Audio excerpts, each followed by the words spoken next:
Okay, so got a lead from Rocio on my team. Client is going to lose her house to foreclosure. In fact, she has 2 houses that are potentially going to go get foreclosed on and lose. And she wasn't aware of the problems, so we met with her to review the situation, confirm in fact that she was going to lose the house if we didn't step in. So when I first spoke to the trustee of the estate, she was distraught, she was lost, confused, and it was important for me to guide her through the process and make her feel comfortable and trust us that we will help her along the way. But it got more complicated because the person we were interacting with wasn't the owner of the home, it was actually her aunt. And her aunt claims that it should have been in a trust that makes the niece, the woman we're talking to, the owner of these properties. So it took me a couple phone calls in order for her to actually set up an appointment for an in-person meeting. The properties were put into a trust legally in title, but what happened was that our client that we're dealing with lost the trust paperwork. When I first met her, we already had a build rapport, so she was very friendly. But our goal was to find a certain document in order to move the process forward. I've heard it referred to as losing your winning lottery ticket. It's like you won the lottery and you lost the ticket. If you don't have the paperwork that says who gets what when someone passes away in the trust, well then you have to start fresh. Typically, we do not go to people's houses and scour through boxes, hours of boxes, but there's a foreclosure coming up in a couple of days and we needed to find that piece of document. I was trying to be helpful to the trustee. I wanted to know that she's in good hands. So I made myself available for a couple of hours. I sat alone in the garage looking through the boxes and I could not find the trust document.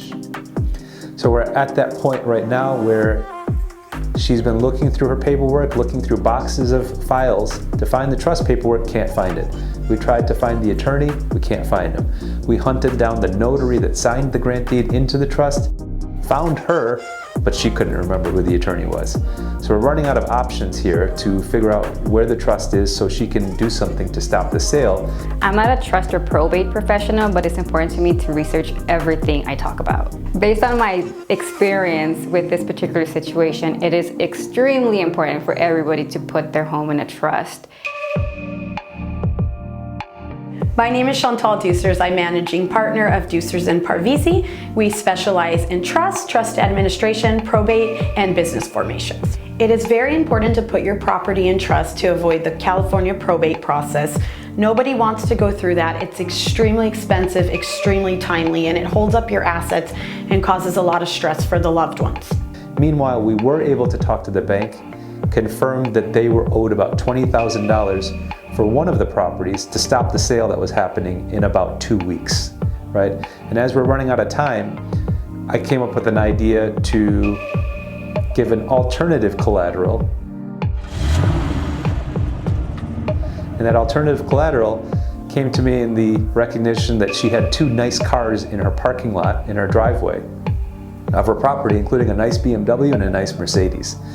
And when we came back to inquire, I said, hey, whose cars are those? She said, yep, those were my aunt's and she gave them to me as well. And I said, okay, well, since we can't tie this money to your property, since you don't technically own it yet, what if I buy one of your cars for you for the amount that you need to reinstate your mortgage and stop the foreclosure? And that'll give us some time to sort all this through. I think Henesh felt that our assistance to the trustee was essential.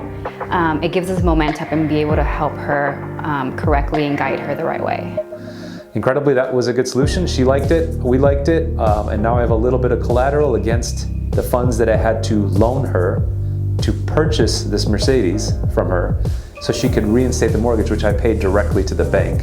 She got the money, stopped the sale, which is incredible. So everyone's happy there. We've got some time, but now we're going through the process of going through probate. It's still going to take months and months. This is the importance of putting your property into a trust and not going into probate, which is kind of worst case scenario. In general, probate could be a nightmare. One specific situation I had was a woman came to me because her husband, who was a dentist, suddenly passed away from a stroke. And fortunately, they had a trust set up with a lot of their assets, but they kind of missed a beat with his dental practice, and that was not tied to their trust. We want to try to avoid any process where we're having to have the court intervene on a loved one's assets, business, personal, real property, cash, whatever it may be. Just the emotions involved create a lot of the headache. But now we're going through the process of going through probate. We've connected her with some attorneys to start that process, get through it all, so we can finalize the deal, which involves paying off both houses, the mortgages that are owed, giving her a bunch of money, and hopefully that'll settle this situation for the next several years, if not indefinitely, for her and her family. So she's got cash, she doesn't have foreclosures, she's able to get the equity out of the property, and everyone's happy. Cal Home Co is special because we care and we're willing to learn. Cal Home Co. We do that.